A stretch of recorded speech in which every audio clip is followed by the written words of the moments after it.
Donc là, ce qu'on va faire maintenant, je regarde, mon collègue en régie. On va pouvoir, lancer la vidéo. Voilà, je l'introduis juste.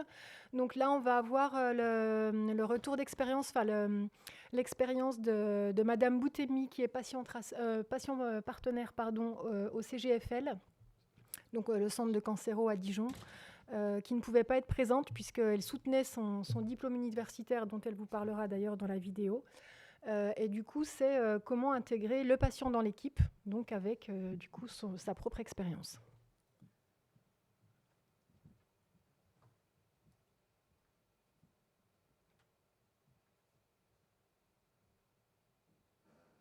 Céline Boutemi, bonjour. Bonjour. Merci beaucoup d'être présente aujourd'hui à notre journée régionale.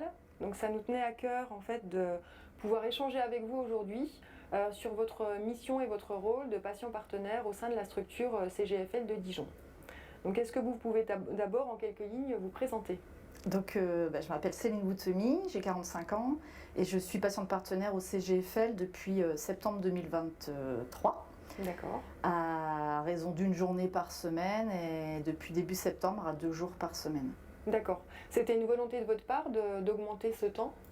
Alors on avait vu avec le directeur de la patientèle pour un début où il y avait une journée, voir un petit peu comment ça se passait. Et naturellement c'est passé à 2 jours parce qu'on s'est rendu compte qu'en une journée on n'avait pas forcément le temps de mettre en place des projets ou des actions. D'accord, ok. Est-ce que vous pouvez nous dire justement, parce que certains, je pense dans la salle, ne savent pas forcément ce qu'est un patient partenaire, de quoi il s'agit? Donc un patient partenaire, c'est un ancien patient ou un ancien aidant qui s'est diplômé pour transformer son expérience de maladie en expertise au profit des patients et des professionnels de santé. Et il a à cœur de partager son expérience pour améliorer les choses en fait. Donc en 2012, j'ai été malade d'un cancer du sein. Et de là m'est venue l'envie de partager mon expérience positive, on va dire. Et donc j'ai créé une association où j'ai créé un outil de sensibilisation qui était une exposition de photos. Donc j'ai fait de la photothérapie pendant mon parcours de soins. Et donc j'ai eu envie de partager ça et de montrer que malgré la maladie, on pouvait faire des choses bien et aller de l'avant. Donc tout ce parcours de bénévolat m'ont amené à découvrir qu'il y avait un diplôme universitaire à la Sorbonne à Paris pour devenir patient partenaire professionnel. Et donc je me suis inscrite en 2021 et grâce à ce DU, ça m'a légitimée dans mon envie de professionnaliser mes actions et j'avais une légitimité qui n'était pas là et ce DU m'a permis d'avancer au niveau professionnel en tout cas. D'accord. Et cette prise en charge, elle avait eu lieu au CGFL? Non, moi j'étais suivie à Besançon à l'époque parce que j'habitais pas très loin de Besançon. Ok. Et alors du coup, pourquoi le CGFL? Alors pourquoi le CGFL? Dans le cadre de mon association, je me suis fait un réseau dans la cancérologie dans la région et de fil en aiguille, on m'a dirigée vers le CGFL pour ce côté un peu innovant dans la santé. Et puis comme c'était un centre unicancer, c'était certainement là où le patient partenaire pouvait être accueilli en fait. Tout à l'heure, vous parliez d'un DU. Il me semble, voilà. On doit avoir un diplôme pour avoir ce rôle de patient partenaire en établissement? Alors ce DU, je l'ai passé à la Sorbonne, donc il y a une université des patients qui a été mis en place par le professeur Catherine Tourette-Turgis. Et en fait, ce diplôme, il n'est pas forcément obligatoire. Alors il est plutôt conseillé parce que ça permet de prendre un certain recul sur sa propre maladie pour accompagner les autres patients.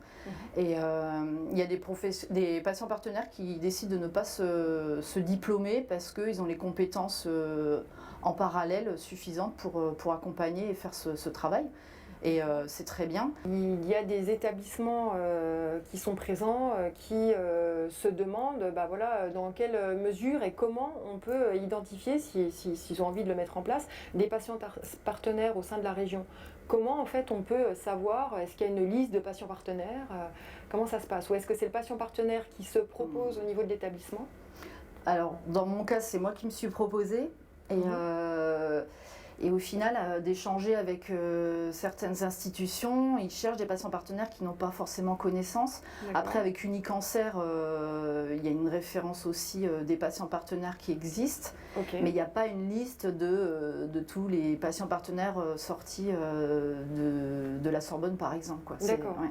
Donc c'est plus aux patients partenaires de se faire connaître, de se manifester et de voir ce qu'il a envie de faire aussi comme mission de patient partenaire. Vous m'avez dit, ça remonte à quand, vos débuts au niveau du CGFL? Donc septembre 2023. D'accord. Et comment s'est passée votre intégration au niveau de la structure? Alors déjà, quand j'ai postulé, on m'a tout de suite, on a fait appel à moi et on a répondu positivement au fait qu'on puisse embaucher une patiente partenaire.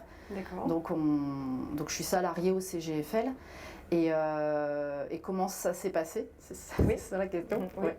Et l'intégration s'est très bien faite, effectivement, parce que j'ai eu un responsable qui est directeur de la patientèle qui croit dans le rôle de la patiente partenaire, en tout cas, et qui m'a tout de suite intégrée près des différentes instances, effectivement. Ok, d'accord. Vous avez été suivi, vous avez une sorte de tutorat, vous avez été impliqué dans un service ou concrètement Donc, professeur Gilles Truc, qui est donc directeur de la patientèle, m'a donné la possibilité d'aller visiter le plus de monde possible, d'aller voir les professionnels de santé, de me présenter. Ce que je dis souvent, c'est qu'on ne va pas faire appel au patient partenaire si on ne sait pas qu'il est là, si on ne sait pas qu'il existe. On ne fait pas appel à quelqu'un qu'on ne connaît pas. Donc c'était important de prendre ce temps déjà moi je n'ai pas été suivie ici, donc de connaître le fonctionnement, de connaître comment ça se passe. Je ne suis pas du monde médical, donc s'approprier aussi tout ce qui est langage médical également. Et donc après j'ai pu me présenter dans les différentes instances de cadre. Et donc à partir de là, ça descend et on peut faire appel à moi plus facilement. D'accord. Est-ce que vous avez eu une fiche de mission, une fiche de poste Donc on a dû créer la fiche de poste, effectivement, savoir quelle mission allait m'être attribuée. Et donc c'est là où rentre Unicancer, on peut aller voir les autres postes qui ont été mis en place également. Et voir un petit peu comment ça se fait ailleurs. Ouais, pour s'en inspirer. C'est ça. D'accord, ok. Et donc du coup, vous avez des relations fonctionnelles, hein, si je comprends bien. Il n'y a pas de hiérarchie particulière, vous ne devez pas rendre de compte Alors j'ai pas de compte à rendre, on fait régulièrement des rendez-vous avec le professeur Gilles Truc et justement pour voir où on en est, qui a fait appel à moi, où j'en suis, etc. Donc il y a quand même un tutorat qui est mis en place. Et moi je travaille beaucoup avec l'animatrice à l'espace de convivialité et d'information, donc anciennement l'ERI. Et donc grâce à elle on peut travailler ensemble et mettre des projets en place. D'accord. Et cet espace de convivialité, vous pouvez nous en dire un peu plus? De quoi il s'agit? Donc c'est un espace qui est ouvert tous les jours à tous les patients, les aidants, aux visiteurs. Et donc c'est un centre vraiment d'information sur tous les cancers, tous les sujets, comment s'approprier un cancer, qu'est-ce qui se passe ici au CGFL en tant que patient, à quoi j'ai le droit, où est-ce que je peux aller rencontrer la socio-esthéticienne, des choses comme ça. Ouais, ok, d'accord. Et donc il y a différents supports qui sont aussi disponibles pour les patients, ils peuvent repartir avec Oui, il y a plein de documentation et puis le CGFL fait des plaquettes de présentation des différents soins de support, de la patiente partenaire, etc. Et donc c'est un lieu vraiment où les patients peuvent passer et ils ont vraiment des réponses, quoi. D'accord. Et qui tient cet espace convivialité qui est présent? Donc c'est Patricia Le Cerf qui a mi-temps, je crois, sur ce poste-là et qui est tous les jours tient une permanence. Et donc moi j'y vais régulièrement pour rencontrer les patients, c'est plus facile d'être là et d'aller à la rencontre en fait. Ok, oui, parce que sinon concrètement j'essaye de comprendre comment vous allez à la rencontre des patients, à quel moment? Parce que du coup ils viennent, mais des fois ils viennent pour des séances, donc du coup comment vous arrivez à les toucher? Donc souvent il y a les patients viennent à leur rendez-vous, mais il y a des temps d'attente, attendre le taxi, attendre le médicament qui est mis en place, etc. Donc c'est un moment où on peut discuter justement et puis voir un petit peu où ils en sont. Et sinon les professionnels de santé peuvent faire appel à moi via un Doctolib qui a été mis en place il n'y a pas longtemps et donc peuvent prendre des rendez-vous pour leurs patients. D'accord. par ce biais-là. Ok. Et on peut aller aussi en chambre, rencontrer les patients qui sont là en soins. Et donc, comme ils attendent que ça se passe, on va dire, c'est un moment privilégié pour les rencontrer aussi. Ouais. Ok. Et alors du coup, sans bien évidemment briser la confidentialité, quel type de sujet vous évoquez finalement avec les patients? Quel type d'échange vous avez? Alors moi, j'ai pas accès à leur dossier médical déjà. Donc c'est vraiment une découverte. Je me présente en tant qu'ancienne patiente, diplômée, voilà, qui a pris du recul. Et généralement, c'est le quotidien de comment je fais, comment je vis avec ma pathologie, avec mes effets secondaires, etc. En fait, c'est un petit peu une réajustation, un réajustement plutôt. En fait, c'est un peu un réajustement de la vie au quotidien avec les effets secondaires ou la maladie. Et le fait d'avoir vécu la même chose ou à peu près, eh ben, je peux les renvoyer vers un autre professionnel de santé qui pourra répondre plus positivement à leurs demandes. Ok, donc vous êtes susceptible de faire du lien vers potentiellement d'autres soins, des soins de support quand vous ressentez un besoin? Oui. Ok, d'accord. Et du coup, dans quelle mesure les échanges que vous avez avec le patient, quelle remontée d'informations vous en faites aux professionnels, tout en gardant aussi cette fois-ci la confidentialité de l'échange? Donc moi, à chaque rendez-vous, je fais un petit compte rendu. Donc j'ai un petit compte rendu dans mes dossiers. Si on me le demande, je peux évoquer quels sont ses soucis, mais je ne vais pas rentrer dans les détails. Et s'il y a un problème médical, moi je renvoie vraiment directement vers les professionnels de santé parce que je n'ai pas la réponse à tout. Ouais. Et après, c'est savoir, je ne me sens pas bien avec telle chose. J'ai des courbatures, etc. à cause de l'hormonothérapie, c'est de dire il y a de l'activité physique adaptée, il y a d'autres soins de support qui peuvent peut-être faire du bien, et de toujours envoyer vers le professionnel de santé pour voir s'il faut réajuster le traitement ou pas. Mais, voilà. Oui, donc vous faites partie intégrante du parcours finalement du patient. D'accord, ok. Souvent on dit que le patient partenaire c'est une complémentarité de ce qu'il y a de mis en place. Et c'est un petit complément, mais entre chaque rendez-vous, entre chaque rencontre professionnelle de santé, par exemple, nous, on peut être entre deux pour faire le lien. Oui, tout à fait. Oui, du coup, vous refaites du lien. Oui, c'est ça. Ouais, c'est ce que j'entends. Et vous prenez le temps, en fait, d'écouter finalement le patient. Parce que c'est vrai qu'entre toutes les séances, les actes techniques, etc., les allées et venues, comme vous dites, les transports, c'est un temps un peu privilégié pour lui où tout à fait, on prend le temps de s'intéresser aussi, de poser des choses. Et c'est vrai que ce qu'on entend souvent, c'est que les rendez-vous avec l'oncologue, par exemple, ou le radiothérapeute, c'est assez rapide. Et il y a des choses qui sont dites en un quart d'heure de rendez-vous, par exemple. Et le patient peut sortir et être resté sur le début de ce qu'on lui a annoncé. Il n'a pas entendu la suite, mais il a mal compris ce qu'on allait lui dire, quoi. Et donc le patient, c'est bien aussi, le patient partenaire, de reformuler derrière, de voir ce qu'il a compris et s'il faut réajuster, c'est important. Ouais, c'est super important, oui, entre l'info et la compréhension. Oui, tout à fait. Il y a un gap des fois non négligeable. D'accord. Est-ce que vous êtes amené, dans le cadre de vos missions, est-ce qu'on vous a proposé de faire des enquêtes auprès des patients?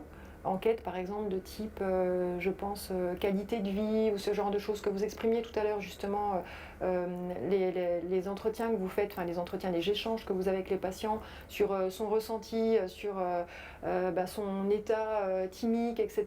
Donc du coup, est-ce que vous avez peut-être déjà été amené à faire ce type d'enquête?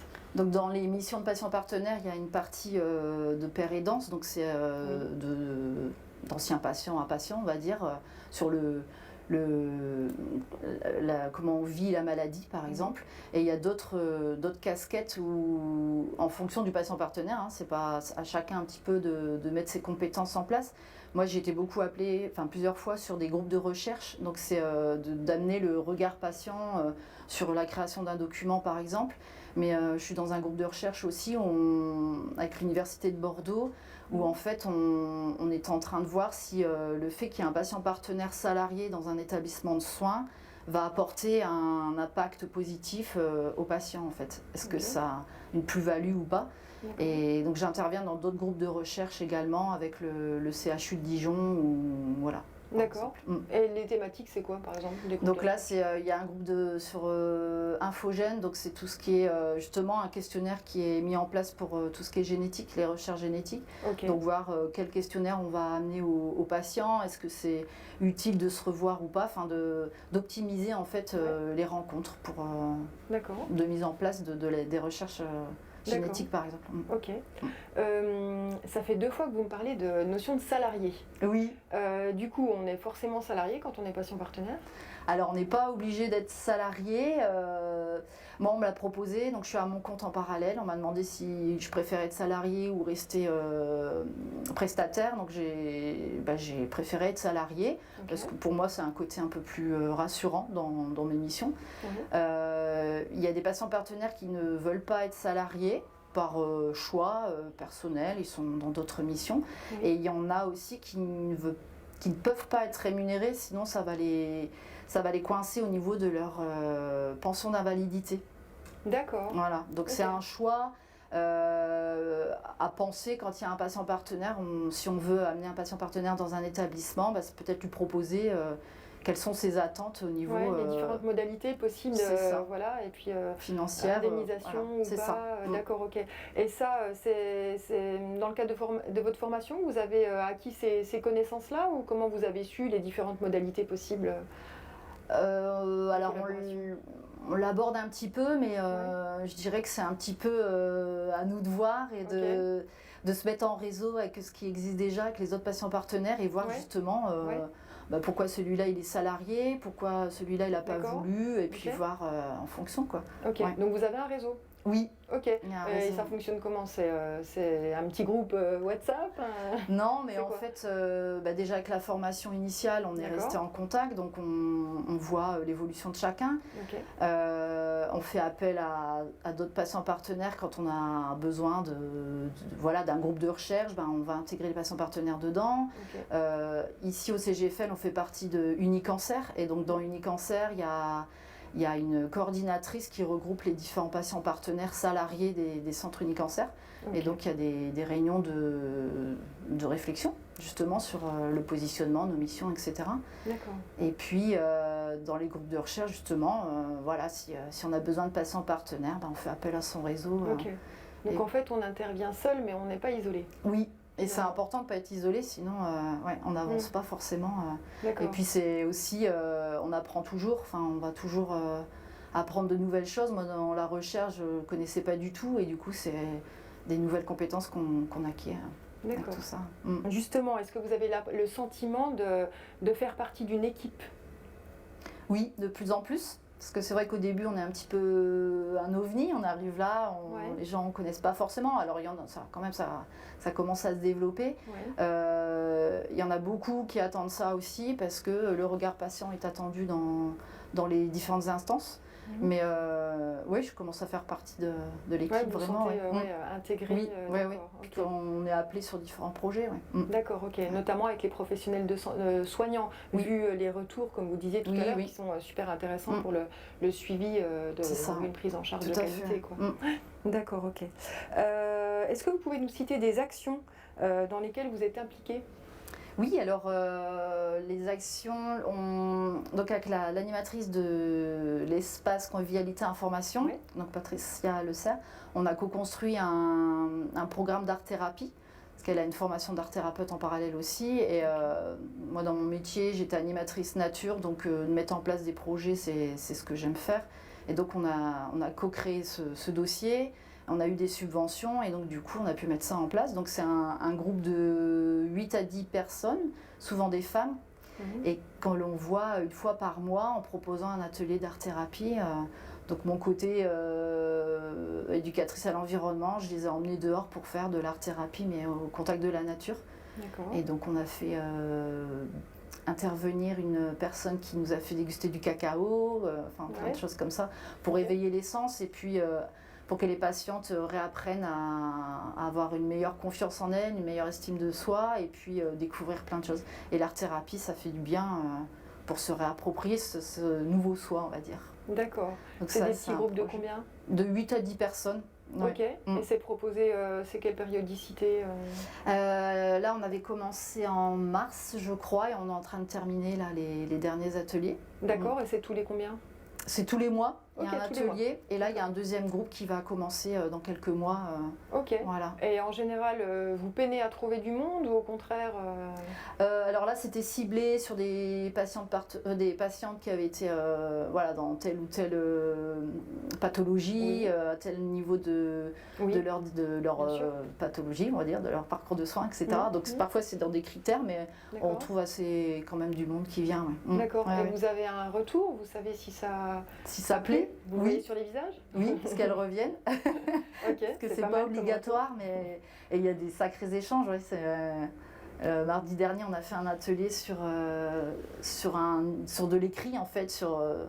On a invité les personnes à s'écrire à la personne qu'on était à 15 ans par exemple, ou quand Ok. on était enfant, et il y a des choses qui sont ressorties assez, retour. Ouais, assez émouvantes. Ouais. j'imagine. Oui, oui, non.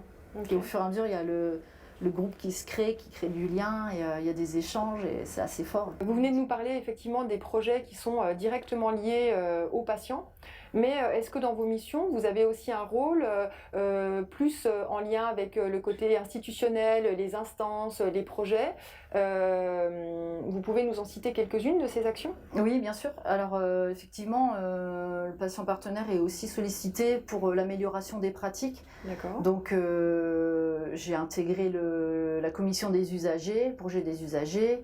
Le service qualité m'a fait appel où j'ai pu suivre le patient traceur aussi pour voir un petit peu le regard patient dans ces instances-là. D'accord. Tout ce qui est par exemple signalétique qui va être renouvelé, donc voir un petit peu si c'est assez fluide pour un patient qui arrive. Par exemple, comme moi je connaissais pas le lieu, c'était intéressant de dire voilà, avec un regard neuf, est-ce qu'on s'en sort Oui, totalement. Voilà. Ouais.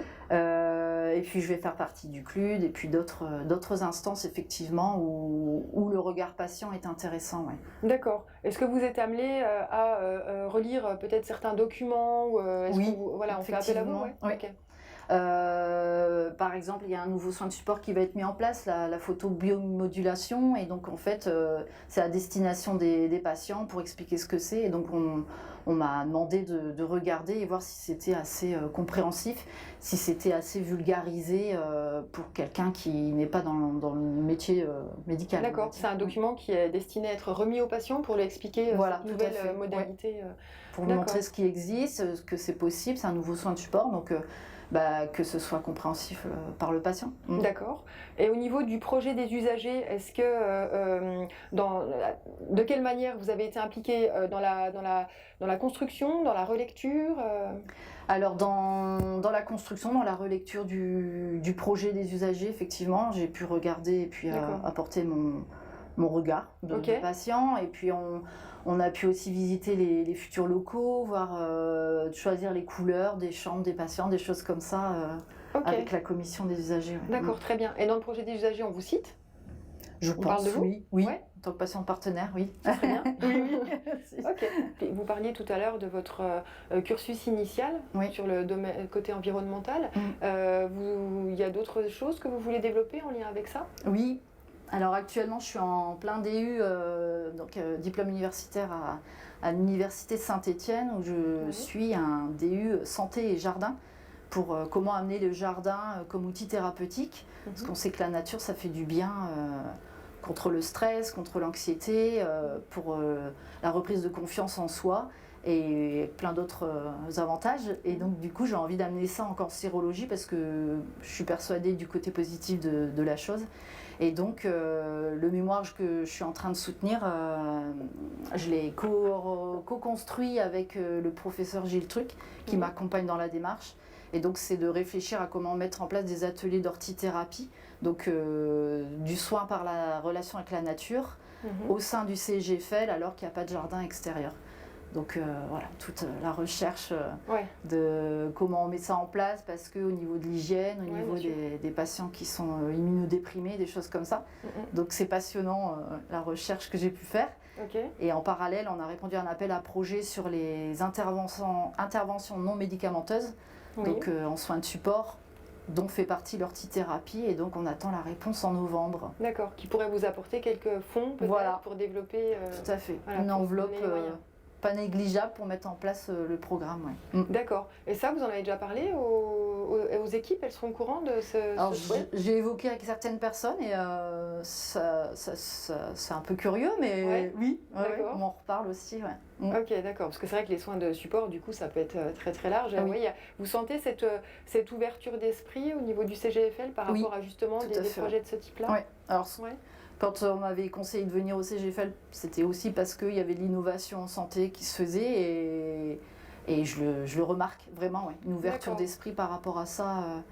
Parce que quand j'ai proposé de l'ortithérapie, on m'a pas... On vous a pas rayonné? Non, voilà, au contraire. C'était plus de la curiosité, quoi. Complètement. Ok. Donc j'ai pris rendez-vous avec le directeur et pareil, il a accueilli ça avec une certaine curiosité, mais voilà, il nous soutient dans la démarche. Ok. Donc c'est important. Ouais, c'est important ça. Ouais. Ok.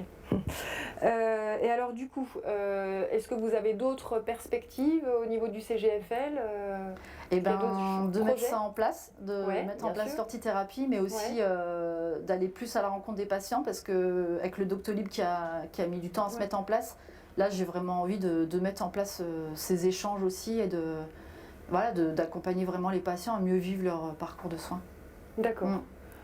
Madame Boutemi, on vous remercie. Merci à vous. Merci beaucoup de ces échanges. On espère que dans la salle, ça vous a plu. S'il y a des questions, n'hésitez pas à nous les faire part. Je pense que Madame Boutemi sera ravie de pouvoir y répondre. Bien sûr. Merci. Bonne journée. Merci.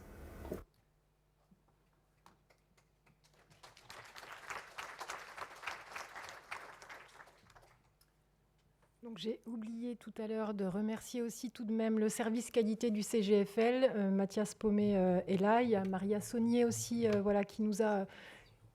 Et le service communication, oui, qui a pu effectivement enregistrer cet échange. Donc voilà, merci à vous. Et maintenant, place à Valentin, le